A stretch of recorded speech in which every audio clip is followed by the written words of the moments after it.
A new Wall Street Journal poll shows that Vice President Kamala Harris has taken a narrow lead over former President Donald Trump. Harris had 48% support to Trump's 47% in a head-to-head test, claiming an advantage within the survey's margin of error. This poll has heightened importance in some ways because it's coming right after the Democratic National Convention, and that convention and the weeks leading up to it were so crucial for Kamala Harris as she tried to essentially reintroduce herself to the American public.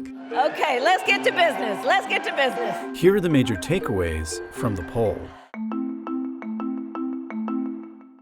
According to the poll, more than 80% of people say they feel like they know enough about Harris to have an opinion about her. There could be some downside there if she's still trying to tell people things about herself, but it's clear that she has established herself with voters in a way, and at least some of the story she's trying to tell appears to be breaking through. You really saw this in full display at the Democratic National Convention, an effort to tell a story of Harris both as a politician but also as a person. The middle class is where I come from. My mother kept a strict budget. We lived within our means, yet we wanted for little.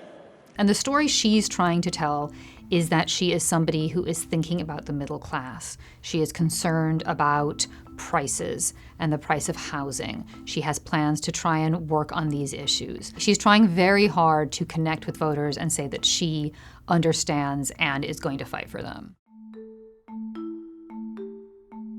But Trump still holds advantages over Harris on key issues like the economy and immigration. And that, I think, is probably part of the reason you're seeing his advisors really want him to focus on policy, want him to focus on issues like that, because that is where he is the strongest. On day one, I will seal the border and I will stop the invasion of millions of people into our country. Harris, on the other hand, has expanded her lead as the candidate best suited to handle abortion rights. And that's significant because we have had a series of elections now where we've really seen huge numbers of people turn out to vote on abortion, and it's going to be on the ballot in some of these key states. So that could be very meaningful for her.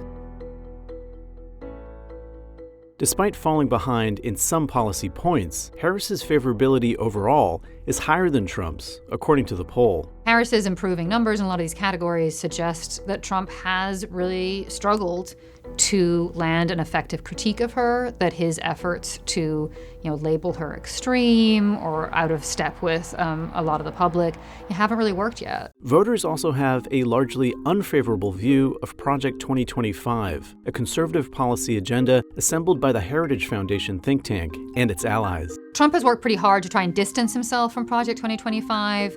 He has said that this is not a blueprint for another administration, but certainly Democrats for now seem to have been pretty successful in giving the public a negative view of these policies. Their Project 2025 will make things much, much harder for people who are just trying to live their lives. As we're looking ahead, we're going to see both of them out in the battleground states a lot. That's happening already. There's going to be a lot more campaigning. And the next really big opportunity for both of them is the upcoming debate on September 10th in Philadelphia. Both sides see that as a big opportunity to remind voters about the candidates and to really see them against each other for the first time.